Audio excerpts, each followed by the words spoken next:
Hello and welcome to the SFCA podcast. Our goal is to inspire travel. We want to expose you to what Miami and South Florida has to offer. From Key Biscayne to Coconut Grove, South Beach to Calle Ocho and everywhere in between. Miami is a vibrant city and offers a wide array of popular attractions and venues. Come join us. Welcome everyone. Fall is almost here.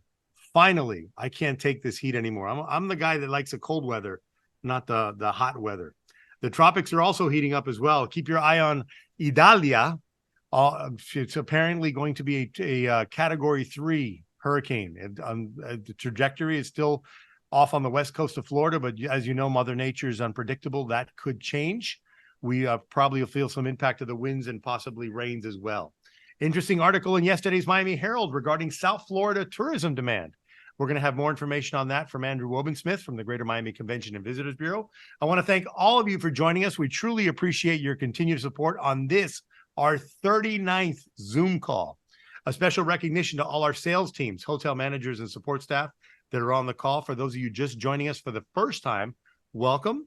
We share facts, figures, and stats on South Florida tourism. We also have some entertaining and informative facts that we hope you will enjoy. I want to ensure that everyone is familiar with the chat feature. We will be answering all calls, all questions through the chat feature. So please make sure you're familiar with the chat feature on your device. We also have merchandise. On this call, we're going to be giving away a dinner for two, thanks to Miami Vice and the Greater Miami Convention and Visitors Bureau. We're also going to be giving away a $50 fuel card or gas card. All you have to do to win is focus on the presentation, listen to the question, be the first to give the right answer via the chat, and win. Once you win, you're disqualified from winning again. We want to make sure that everyone has a fair chance of winning. Good luck to everyone. Introduction to the panel. Today, we have the constant on our panel, Andrew Wobensmith with the Greater Miami Convention and Visitors Bureau. And in addition, unfortunately, Ceci could not make it today. Our special guest today is Ivan Cotoyo, Passenger Transportation Coordinator for the Miami-Dade Passenger and Transportation Regulatory Division, also known as the PTRD. There have been an influx of many SUVs soliciting hotels and residents throughout Miami-Dade County offering their services in return for a kickback. This is the type of solicitation that is illegal. More information on that with Mr. Cotoyo very soon. And then we also have Laura Geralt back for a second time this year. She's the Program Manager and Content Creative Services for the Greater Miami Convention and Visitors Bureau. And she's also responsible for our Miami Spice, who's having a record year.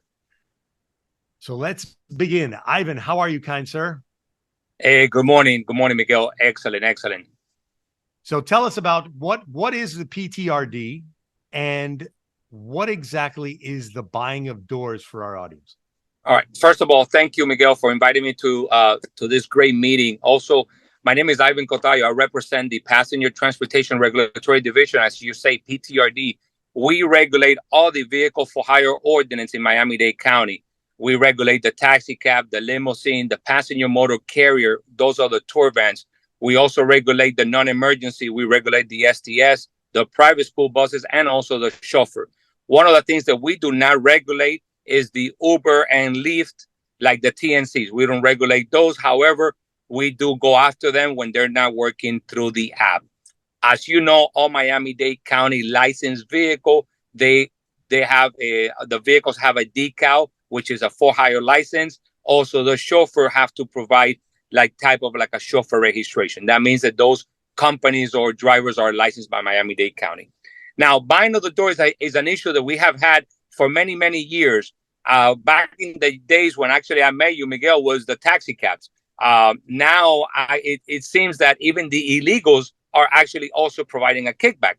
That means that anybody who works in the hotel industry, valet, manager, bellman, whatever, if they received any type of compensation as return for a particular fare, they're entitled to get a fine.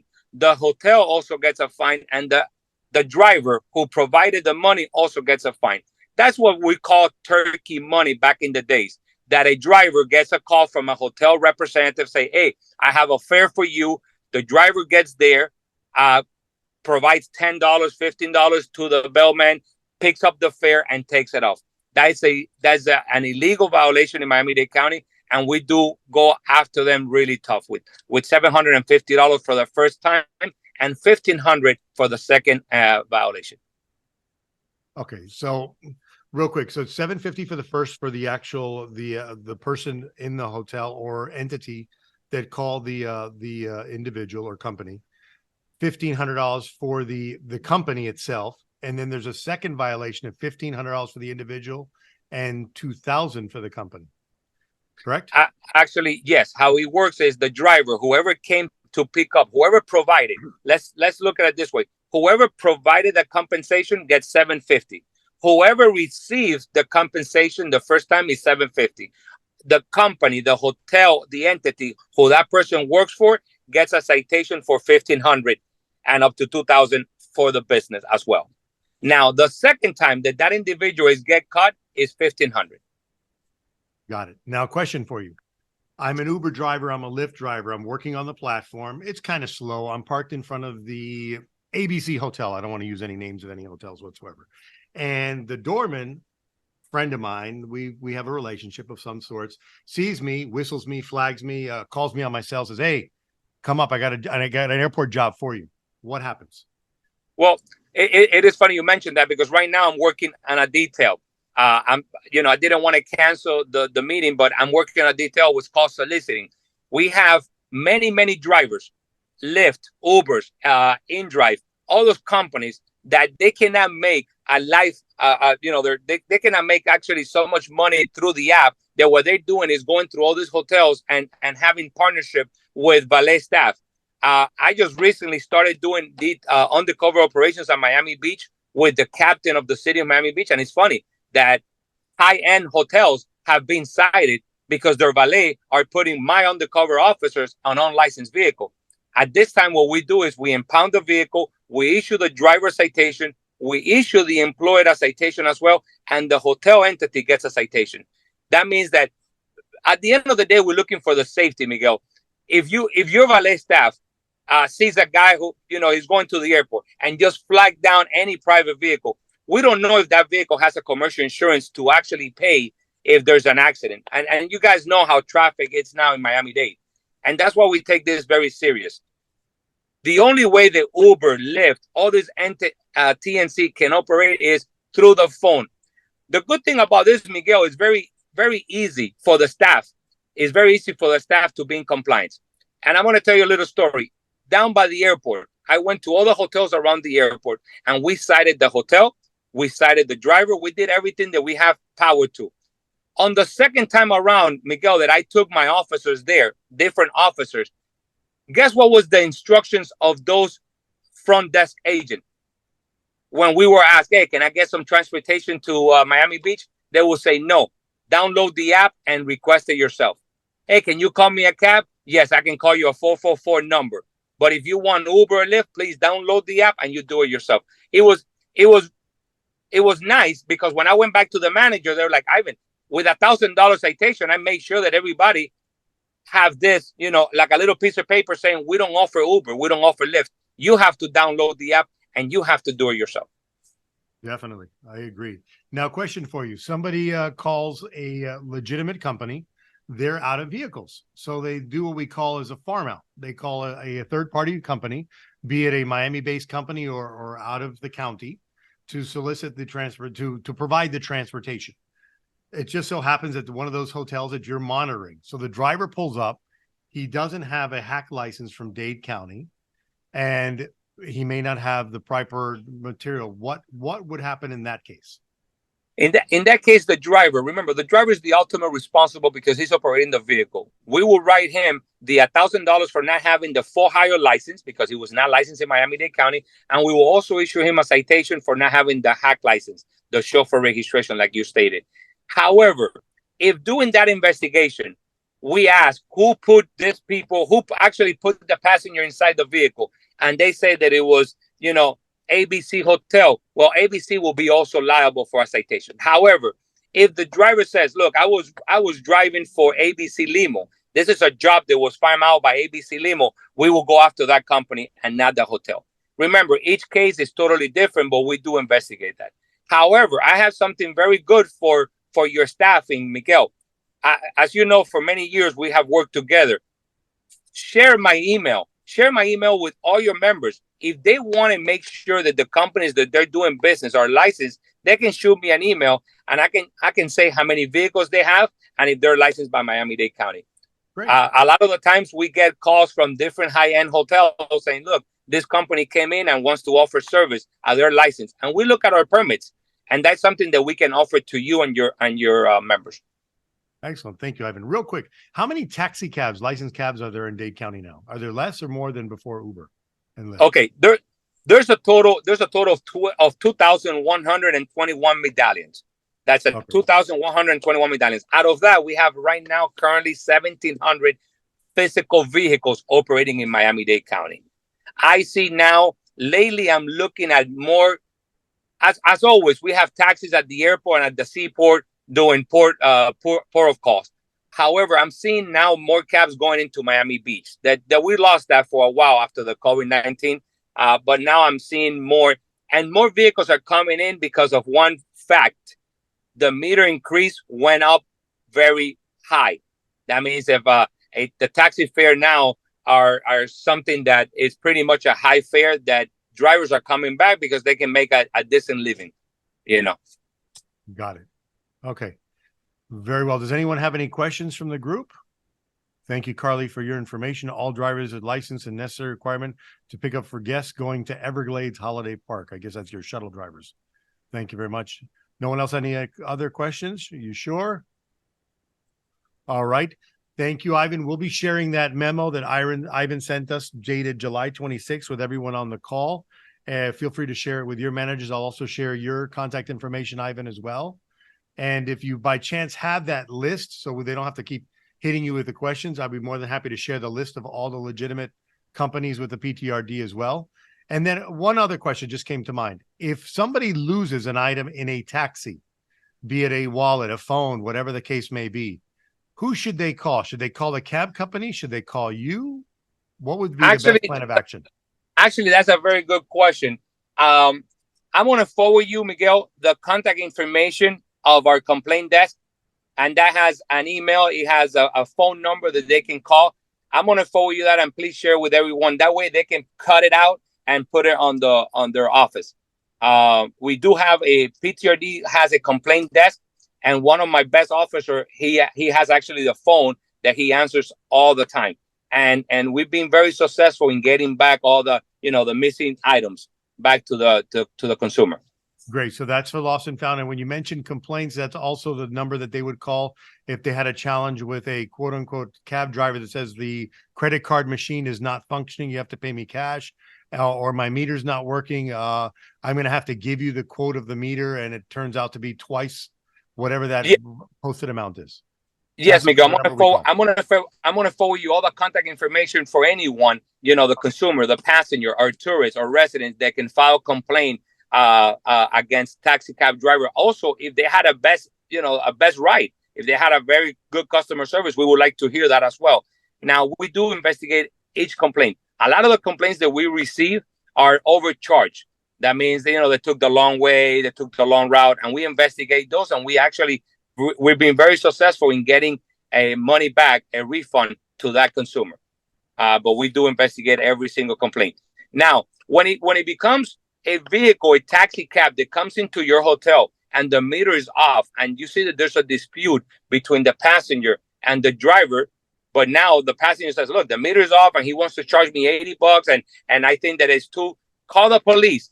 The police are trained by me that if they get to a call and that meter is off, the passenger doesn't pay nothing, zero. Because the only time that the driver can collect money is actually through the meter. Remember, Miguel, we removed all the flat rates. Last year, we removed all the flat rates. That means that any member of your, any person from your member that is in Miami Beach and used to remember flat rate, we don't have no longer flat rate. No longer. There's no flat rate. Everything's metered. Everything's through the taxi meter. Perfect. And meaning that if a driver now wants to be smart and doesn't want to engage the meter, he's going to lose because that is his protection. The meter is his protection. Got it. Well, I learned something today. Thank you very much, Ivan. No more questions for Ivan? Anytime, Miguel. Thank you very much, Ivan. Thank you. Have a Thank you, great guys. day. Bye-bye. And now we move on to Laura, Miami Spice, what everybody loves to eat in South Florida, the best restaurants for a limited amount of money. Laura, welcome again. Thank you for your time, and let us know what the latest and greatest is on Miami Spice. Hi, guys. Thank you, Miguel, for giving us this platform. This is awesome and really exciting stuff to talk about spice. I'm going to share my screen here. Okay. So my name is Laura Geralt. I work with the Greater Miami Convention and Visitors Bureau with Andrew. The screen's not up yet. Oh, sorry. Right. I have to share. Okay. Do you see? It's starting to share. There we go. Now we see it. Awesome. Sorry about that. No worries. All right. All right, so jumping back in, I'm the program manager for Miami Spice and all the other Miami Temptation programs. My name is Laura Geralt. Right now, we have Miami Spice going on and Spa Month, which is wrapping up in a couple days. This is the first year that we've had record-breaking numbers for Miami Spice. We are at 325. So that's really exciting. We also have a brand new website that launched last December 2022. And this year was the first year that Spice was on the new site platform. So as you can see, we have new filters up at the top, our usual neighborhood, cuisine, meals, days, and newly introducing, we have sustainable practices, Michelin, dietary ownership, accessibility, and the sponsor one is just letting you know which restaurants carry Woodford Reserve, which is our official sponsor for Miami Spice this year.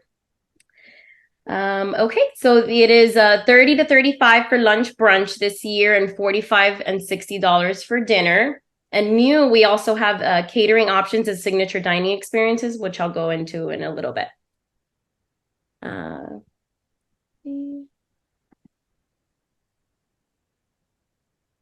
So this is a sample of what our menus look like on the site. They're preset menus. The restaurants do not upload a PDF.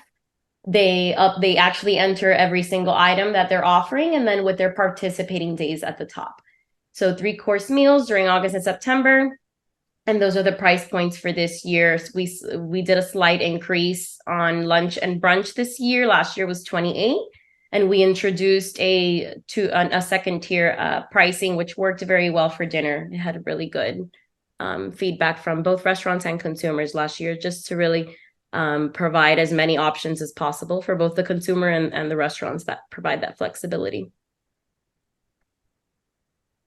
So the signature dining experiences allows participating restaurants to curate special dining experiences, delivering beyond the traditional 3-course menus. So like you can see, a 4-course pasta omakase, a 5-course. We have a lot of tasting with like a tequila experience at Sexy Fish.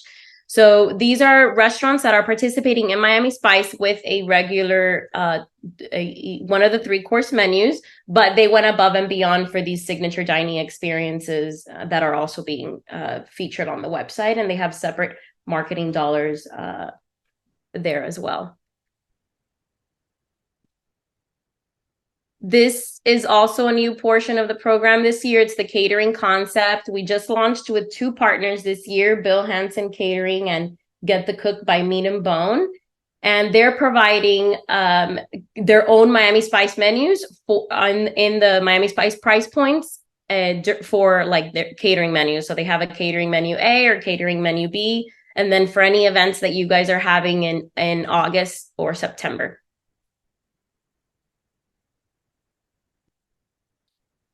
So just a little bit of history of Spice. It launched in the summer of 2002 to help restaurants during their slow season. We actually started with 50 participating restaurants, and just last year we did have record breaking in 2022 with nearly 300 restaurants, but this year we have 325. So we definitely have a new record breaking number.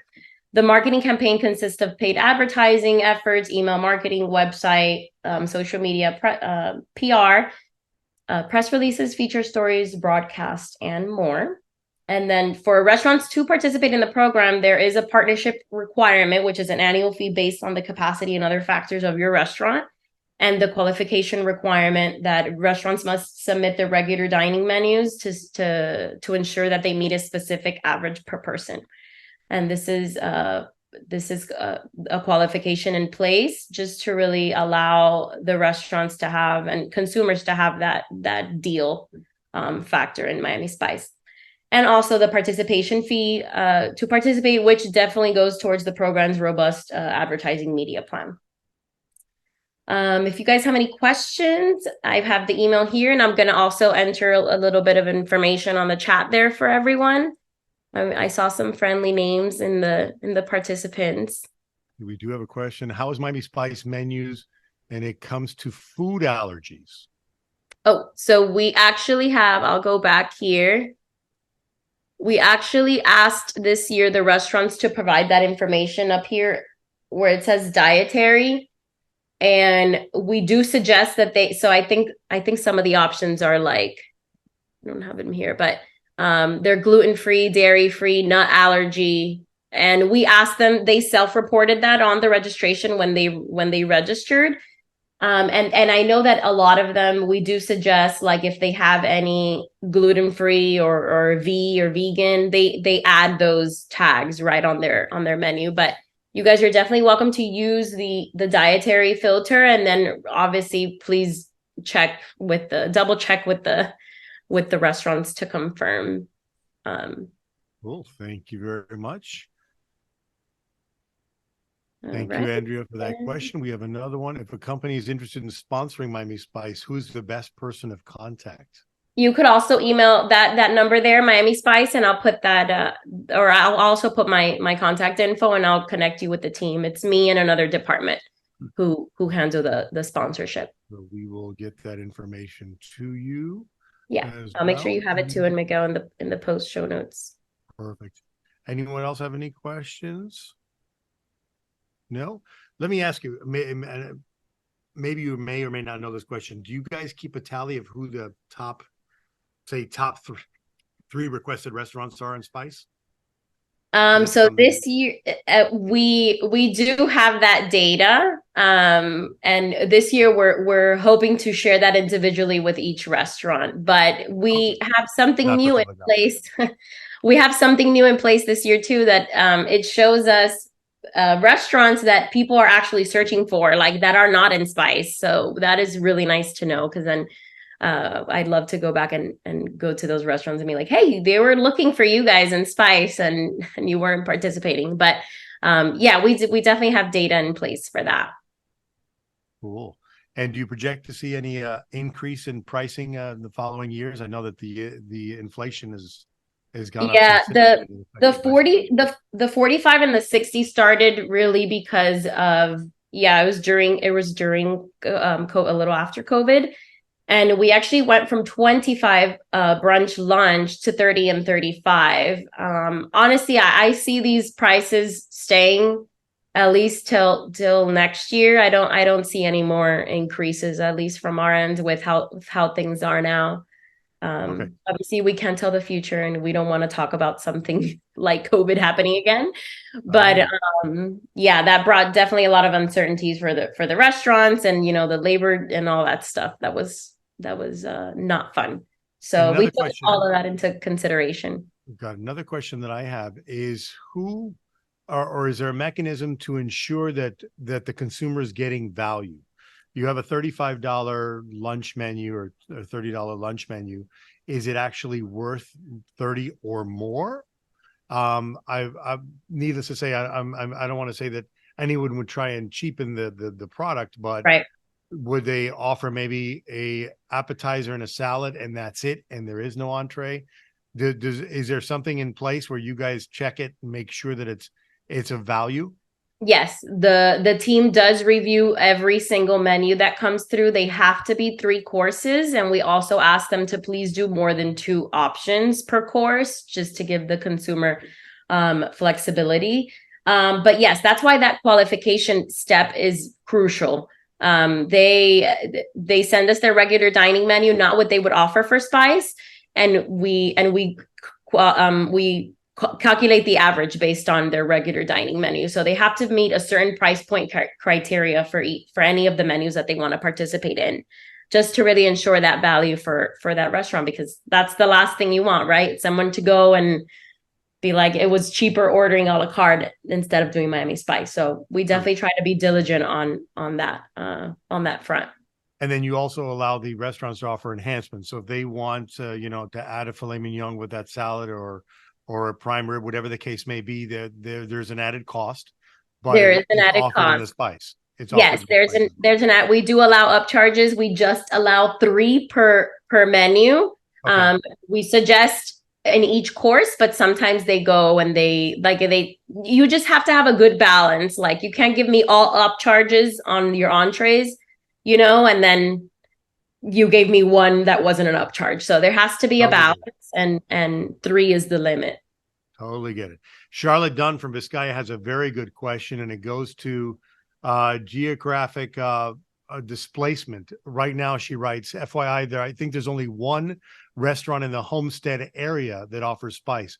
It would be nice to see more recruited in the outlying areas. Is there a way that you ensure that there's a balance geographically of restaurants, or you really don't have a gauge in that or any control of that?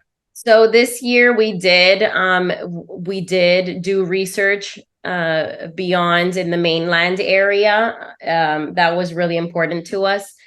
It's hard. We met with some, we were hit with some like limitations by doing that, but we're planning on working diligently with partnership next year.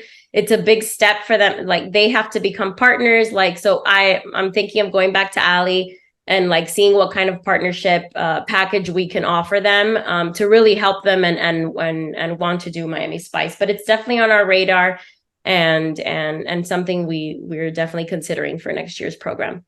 Cool. Again, and correct me if I'm wrong, the whole intent of Spice was to drive business from the local market to the restaurants during these quiet months. Yeah. It's just really gone above and beyond the locals, and a lot of tourists, like, we get emails constantly asking, when is the list going to go up? Because I'm planning my August and September trip to Miami. So, but yeah, that's really why it started. Correct. Got it. Well, Maggie Dominguez wrote in that Miami-Dade Marriott in Kendall is offering Spice. So thank you, Maggie. Any other questions from anyone in the group? All right, Laura, you have your question ready for the group. Make sure you're ready on the chat feature. The first person that I see that answers the question correctly wins a dinner for 2 compliments of Miami Spice. Dinner for 2. Here we go. So the question is, how many restaurants are participating in this year's record breaking? Boom. Wow, look at that. Hold on, let me go back because it just blew me up. Jacob. Andrew's smiling. Did you send in an answer, Andrew? I would have liked to.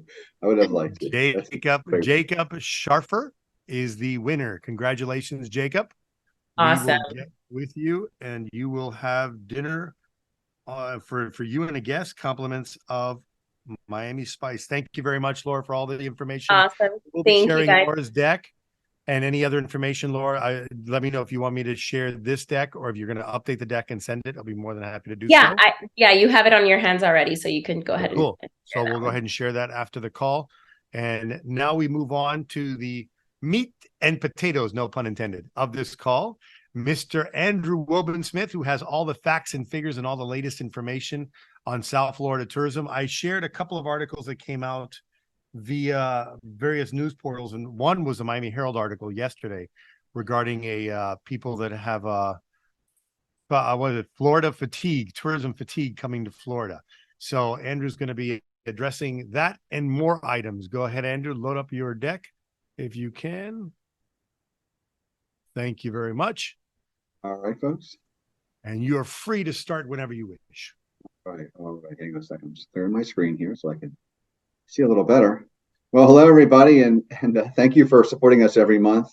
And Miami Spice, wow, what a participation, Miguel. As soon as I saw that, I laughed because I knew this crowd was just going to go nuts for it, and I was very tempted too. And now I'm quite hungry, so maybe I should use a Miami Spice for lunch. But That said, I have a lot of information today on hotel.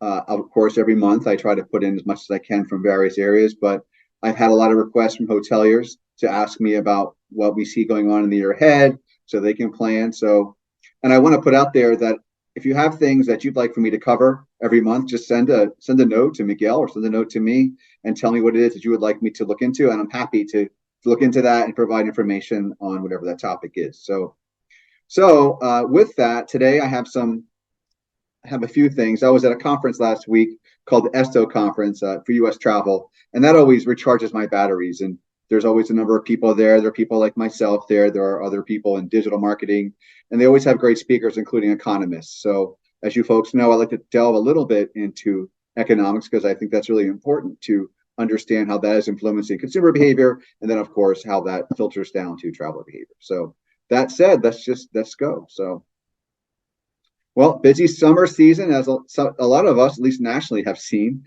They say it's going to carry over to the shoulder season. According to TripIt's research, they're saying that just about 88% of Americans traveling summer, but almost all plan to travel more or above what they did last year. So we're seeing that national wise. They said that the Friday before the long 4th of July weekend was as busy as ever. Domestic bookings are up. International flight is up. I want to point out that those top destinations that they were seeing included Denver, Chicago, New York, San Diego, Dallas, and San Francisco. So there is one that we'd like to see there that's not there. However, we also know at this time of year, there is a lot more competition from other domestic destinations, but also international. So on the international front, speaking of international, we see London, Cancun, Paris, San Jose, Cabo, Rome, and Tokyo that were the top destinations according to TripIt. So looking ahead, flight volume in August is up. Domestic is really pacing high. International is also doing well. We see just generally across the tourism industry nationwide that hotel stays, vacation rentals. They're also mentioning that trip length seems to be holding at about 8.2 days for those staying here domestically. Internationally, 13.1 days. And we see here that according to what they say, hey, for shoulder seasons, expect more crowds than usual. Flight volumes are doubling. Again, this looks really good. I mean, I know that our airport has been doing consistently well, although some people have come to me saying, hey, are there more people here, less people here than there were last year? I'll address that because in some ways, it is a little light in some areas of our county in terms of what our visitors are doing. But again, I put that caveat out there because we know that these are some of the things that we see nationally. They're good to bring into context what we're seeing locally. So we do see tourism really doing well across our country. Finally, they're saying that Friday, September 1st, the start of the Labor Day weekend, they believe it will be the busiest day for travel across the board. So if you are traveling, keep this in mind that there's going to very likely be delays. So anticipate that. And they're saying trip length will increase again with an average of 8.7 days for domestic and 13.3 for international. So looking at some information from the National Travel and Tourism Office, this is some updates that mostly I like to cover because of its international information, but also there's some domestic information here that's useful. But for July, they're saying that non-U.S. citizen air passenger arrivals from foreign countries were up 19.4% compared to the year prior. They're saying that we're recovered about 84% of pre-pandemic international volume. I'd say that Miami has done a little bit better, but that has a lot to do with the fact that we're not counting on China and some of those other markets that are just not our markets. However, I want to point out here, U.S. citizen air passenger departures from the United States to foreign countries up 14%. So when we talk about competition, it's certainly not just domestic, it's international, and we have a lot more Americans who are deciding to go abroad, certainly a lot more than they were last year. So looking at the world region in July, total air passenger travel, total arrivals and departures, it looks like Mexico, Canada, UK, the DR, and Germany were the winners. We see that Europe overall, travel to and from the United States was up about 12%, but just down about 6% from July 2019. And then looking at South, Central America, Latin, Caribbean, we're up 16% over last year, and even more so, even more than you would anticipate, 9% compared to July 2019. So very good things going in the front there. We do have some good news about Europe I'll share in a moment. However, it's sort of different depending upon the country. So as you folks know, every month I try to pick out information that I feel is balanced, fair, and really provides the backdrop of what we see going on. And so this article came across my desk in the New York Times. I thought it was really great. I did shorten it quite a bit. So if you want to look at the full article, go to the bottom right, click on Access Website here. That will take you to the full article that will go into a lot more detail. But I did want to point out some things here that they point out, which I believe are very important. As they say, U.S. consumers are showing signs of stress. And that's certainly from a retail perspective. So we see that while people have been spending, their capacity to spend has certainly defied expectations. But we are seeing that shoppers are becoming more cautious. As we know, inflation, other things that are impacting people's wallets. A second here, to adjust my screen. So there's a number of factors here, as we know, but I think it's also important to note that student loan payments for a lot of people are going to be coming up back again in October. So it doesn't help, right, financially, that we already are seeing things going on that are affecting our wallets, but certainly having to go back to paying our student loans for a lot of us is going to be a little bit more of a burden. But they say that these people are saying that a shift is underway for consumers buying and then spending more on their needs. But we also see some things such as rising credit card delinquencies, rates of retail theft, which is kind of shocking, ominous signs that consumers could be strapped for cash. So I think this next line really sums it up. Probably the most important thing people are spending money on is general merchandise. People are looking for more value for less money, or simpler functionality and lower price. So think Miami Spice, right? What a perfect time to kick in some of these things. And then finally, the finance chiefs of Macy's, Kohl's, and Nordstrom, obviously 3 really big retailers, they're seeing delinquencies on their credit cards rise. So it's faster than expected. And they just, again, reinforce that when people are not paying their credit card bills, that suggests a really stretched consumer. I copied these words from a forecast person at ESTO conference last week. These aren't my words, but I want to put them out there. He said, I'm going to put this out here. I hope I'm wrong, right? So let's just hope he's wrong. But these are his words. It's going to get worse before it gets better. I think that's just going to have to be something that we're going to have to accept, that there are a lot of things out there that are hanging over our heads. The global economy is weakening. Our national economy is weakening. It's going to cost more for businesses to borrow as well as consumers. Inflation. We also see it here, and I think want to point out that according to this economist, at some point the Federal Reserve will stop raising rates.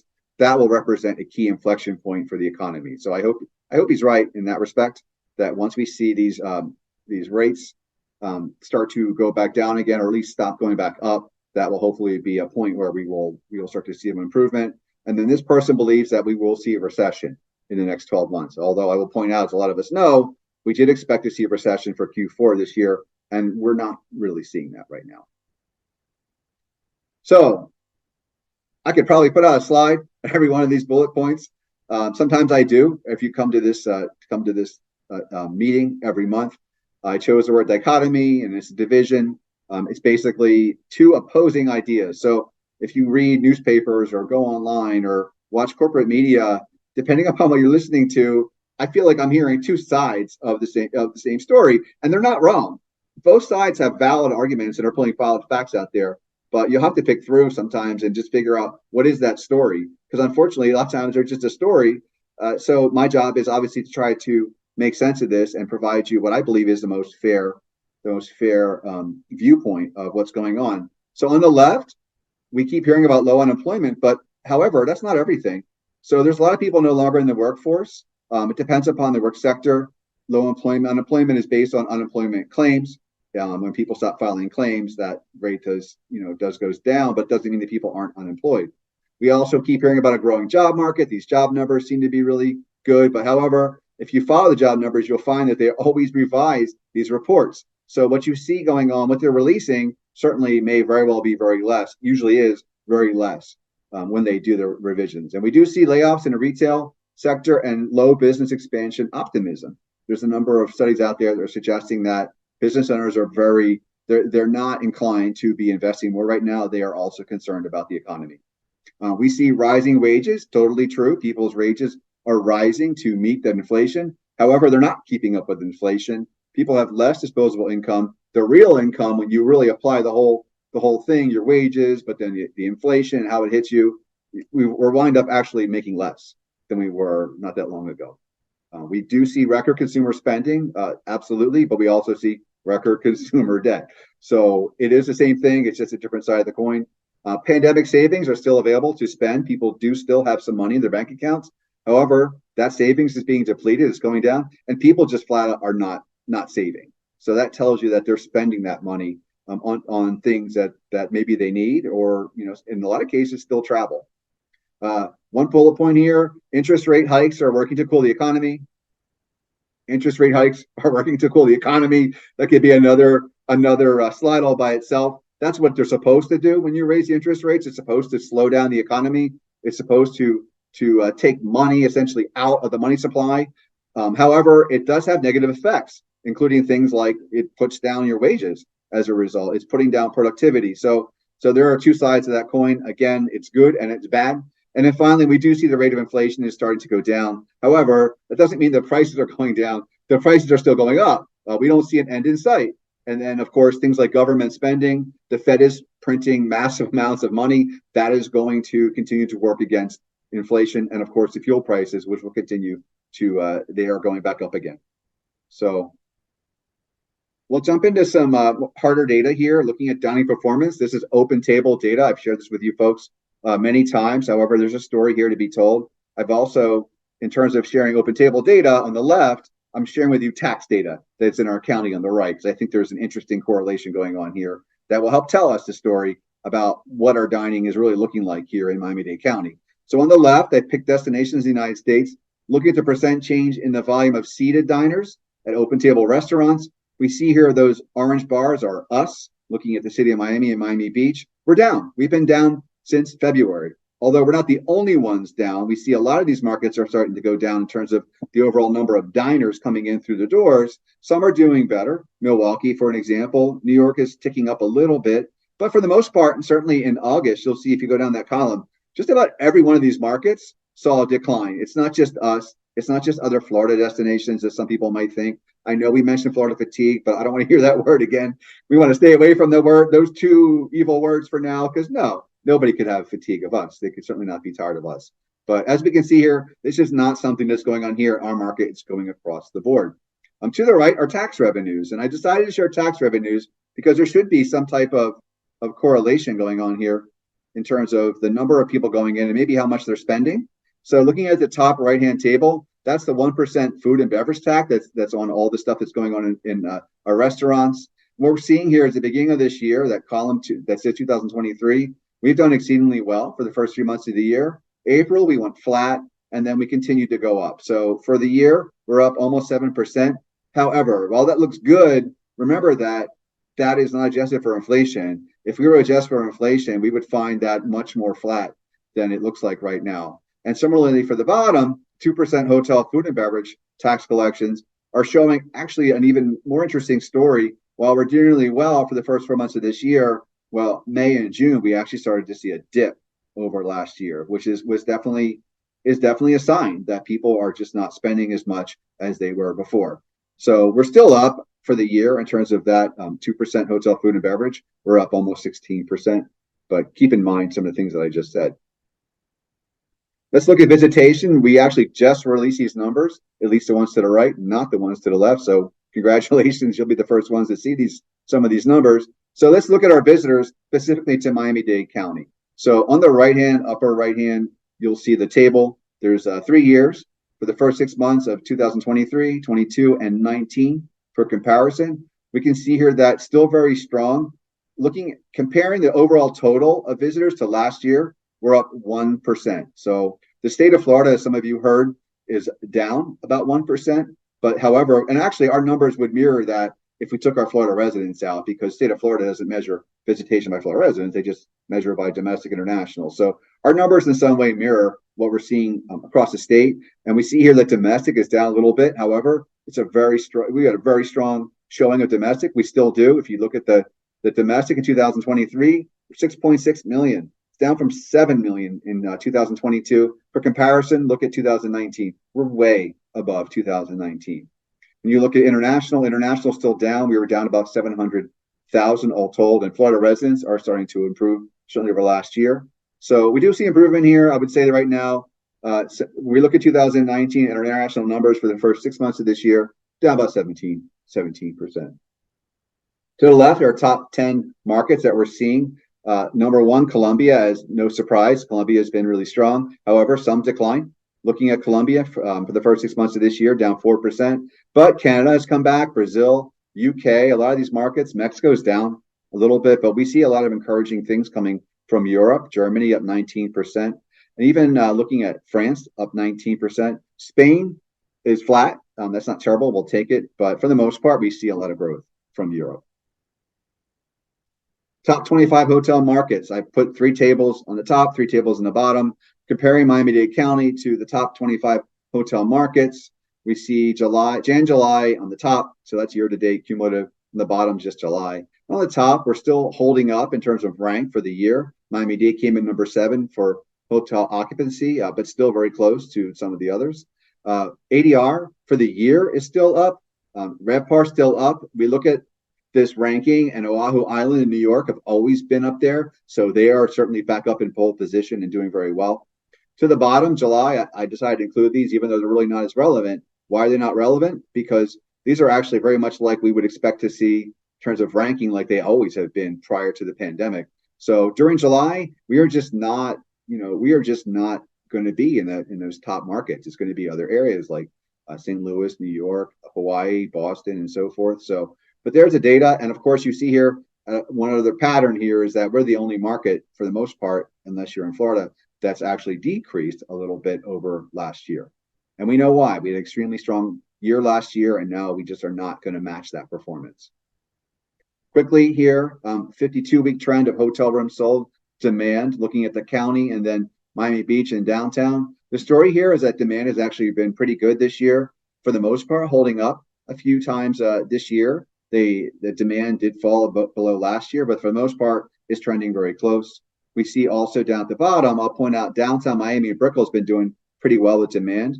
So we know that they've added a lot of inventory. So that said, the demand has really been filling those rooms. And so that red solid line indicates what it has been over the last 52 weeks. The dotted below that is what it was the prior year. So we do see still a positive story here overall in demand. Hotel occupancy, as I mentioned here, would follow the same as demand here. However, we've added some supply that will knock down the occupancy a bit. And so what we see here is that we're still going below occupancy, so the demand is still coming up, but we still continue to add rooms, and we are going to continue to add more and more rooms as we move on into next year. And finally, ADR, no surprise to hoteliers that ADRs are not holding up from last year. That started to happen in February this year and has not really held up since then. You can really see a divide in Miami Beach that was getting the premium rates in 2022 that going into 2023 has not been as strong. And finally, RevPAR. If you're a hotelier, I have to explain to you what RevPAR is. Well, just get a new job. So RevPAR is not holding up either. Let's take a look at hotels by scale. I don't usually share this, but in terms of scale, I wanted to point out something here, a trend that I think kind of fits into what we've already been talking about, and that would be which one of these segments seems to be doing better year over year. And my answer to that is pretty much the economy. Economy occupancy-wise has held from last year, while some of these other segments, like upscale as an example, are not holding. Similarly with ADR, although everybody's going on ADR, economy seems to be holding the best from last year.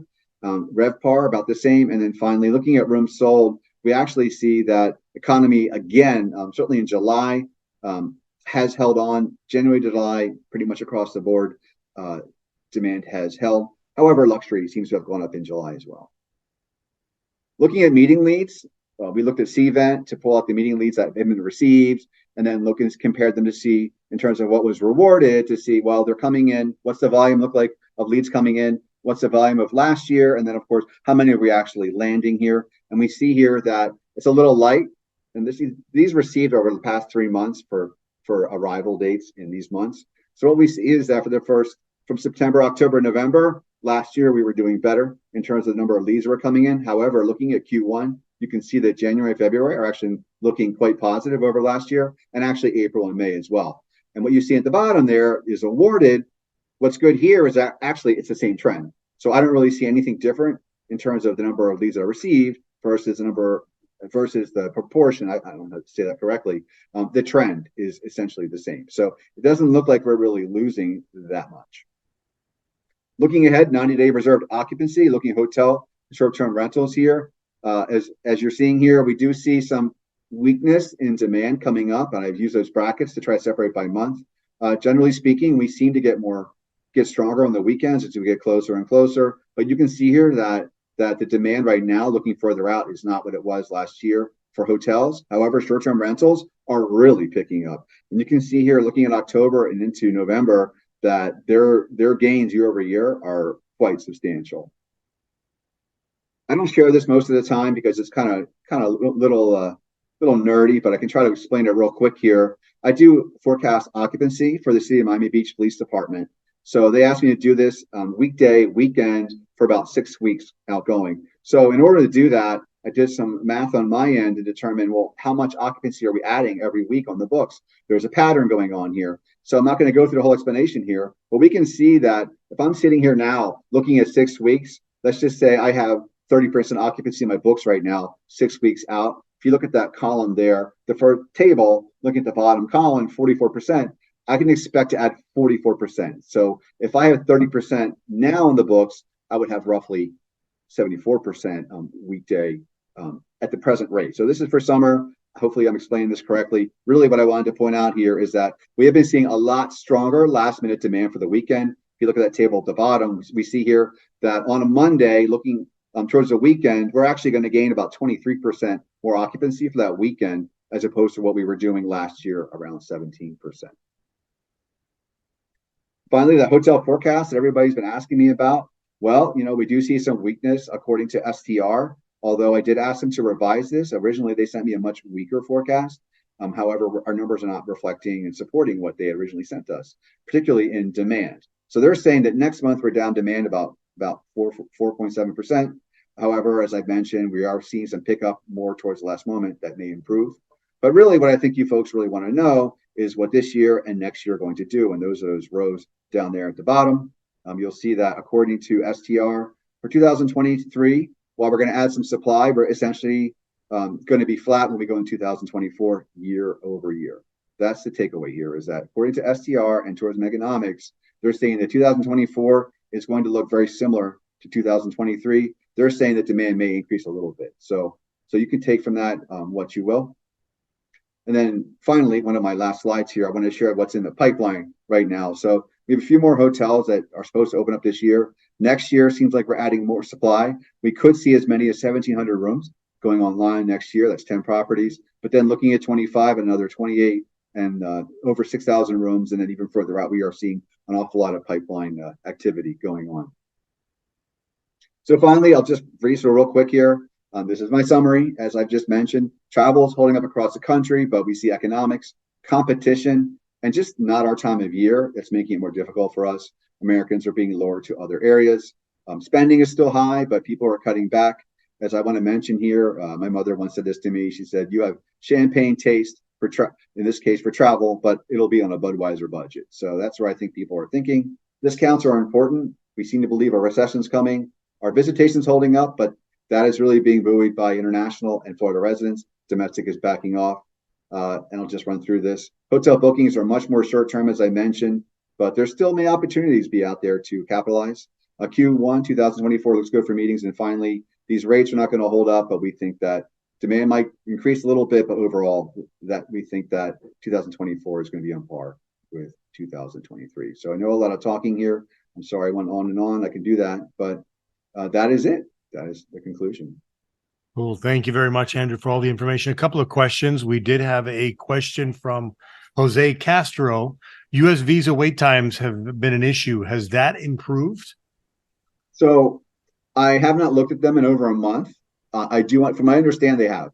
Although that's probably not every country. I do believe that there are some markets that are improving. However, that's sort of a double-edged. So you have them improving in terms of increasing staff and processing, but you also have another demand that's also coming into play that's putting another pressure to delay these visas because of the amount of travelers. So, okay, perfect. Thank you very much. And then this question is for both Andrew and Laura, although Andrew, I think you answered it in your presentation from Rafael Velasquez. Is there any information in regards to the large decline of business throughout the restaurant sector in South Florida, especially in Miami? Any factors we should be aware of? Any of you? I know that you had the open table that was basically showed that they were down month over month for the last 6 months as far as as far as I diners. don't know if you got something recently from Open Table, Andrew. We get something at the end of Spice from them. I could circle back. What Raphael, what hotel are you with? Or He's a tour operator. Oh, okay. I'll reach out, Raphael. Let me see if let me circle back with that. Okay, perfect. All right, Andrew, it is time for wait, let me make sure I don't have any other questions. Hold on, I did have another one from Federico Tapia. As there will be an election year in 2024, will it influence the Fed in rates? You think that'll also affect travel? That's a great question. Maybe above my pay grade, but I will say that it's difficult, right? When you look into election year, we obviously, you want to have a strong economy if you want to be reelected. So those who are in charge are definitely going to try to supercharge the economy. However, that's a balance, right? Because we know that when you raise rates, we have to start to curb some of this spending and start curbing this inflation. Otherwise, it's going to hurt them in terms of having an economy that's not necessarily as strong as they'd like to. And of course, it's both sides. So my answer to that is I do believe they're going to have to raise interest rates more. I don't know when. I don't know how much. But as we can see here, inflation still persists. Their target is 2% inflation on a monthly basis, but that's not happening right now. So I think it's inevitable, personally, that they're going to continue to have to raise the rates. Thank you, sir. Any other questions for anyone? All right, Andrew, are you ready with your question for I a am. $50 gas card? I am, and actually, so this isn't even about my presentation, but I will mention that this artwork that's in my office all around the back is one artist. I was in Wynwood on Friday night, and there's in Wynwood Walls, this artist has art there. This person's very well known. When people come in my office here, they ask me about this artwork, but I have to tell you, absolutely nobody who's come into my office, no names here, knows who the artist is of this person. So maybe somebody here could tell us who this artist is. Okay, we have Shepherd Ferry. You got it, Samantha. Samantha, congratulations. So Samantha, you get a $50 gas card. I will reach out to you and get that to you electronically today. Thank you very much. No more questions on the platform. Let me go to my closing notes real quick. All right. I see Thank some you other very questions. much. Yes, go ahead. I see some other questions in the chat. Just direct them to me afterwards. You'll have my email address, and I'd be happy, or call me on the deck, and I'll go over them with you. Okay. One last question: if there's any, are politics having an effect to business travel in Florida? Well, you knew that was coming. I knew it was coming. I'm going to say not what people are saying, because we still, as I mentioned here, what matters are boots on the ground.